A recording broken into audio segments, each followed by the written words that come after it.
ಸರಿ ಕೊನೆಗೂ ಈಗ ಹಾಸನ ಪ್ರಕರಣದಲ್ಲಿ ರೇವಣ್ಣವರು ಅರೆಸ್ಟ್ ಆಗಿದ್ದಾರೆ.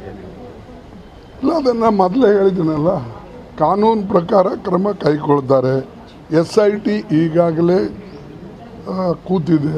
ಆ SITದವರು ರೂಲ್ಸ್ ಪ್ರಕಾರ ಏನು ಮಾಡ್ತಾರೋ ಅದನ್ನು ಅವ್ರಿಗೆ ಬಿಟ್ಟಿದ್ದು. ಒಂದು ಸಾರಿ law will take its own course. ಮತ್ತು ಕಾನೂನುಗಳಿವೆ, ಕಾನೂನು ಪದ್ಧತಿ ಪ್ರಕಾರನೇ ಅರೆಸ್ಟು ಮಾಡ್ತಾರೆ, ಬೇಲು ಮಾಡ್ತಾರೆ, ಇವೆಲ್ಲನೂ ಕೂಡ ಇರ್ತದೆ.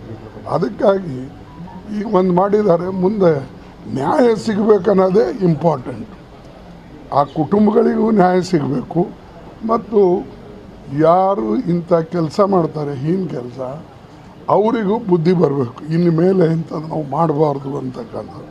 ಮತ್ತು ಕಾನೂನು ಇಂಥ ಕಠಿಣವಾದಂಥ ಕಾನೂನಿದೆ, ಬಹುಶಃ ಯಾರಿಗೂ ಆ ಕಾನೂನಿಂದ ಬಿಡುಗಡೆ ಆಗೋದಿಲ್ಲ. ಈಗ ಈ ಪ್ರಕರಣದಲ್ಲಿ ರಾಜಕೀಯ ಮಾಡ್ತಾ ಇದೆ ಕಾಂಗ್ರೆಸ್ ಸರ್ಕಾರ ಅಂತ.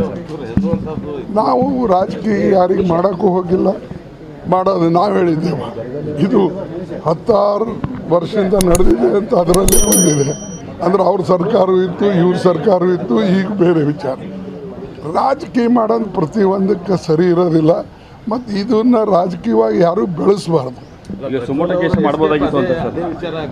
ನೋ ಪ್ರಜ್ವಲ್ ಇರಲಿ, ಅದು ಅವ್ರ ಬಗ್ಗೆ ನಾವು ಮಾತಾಡೋದು.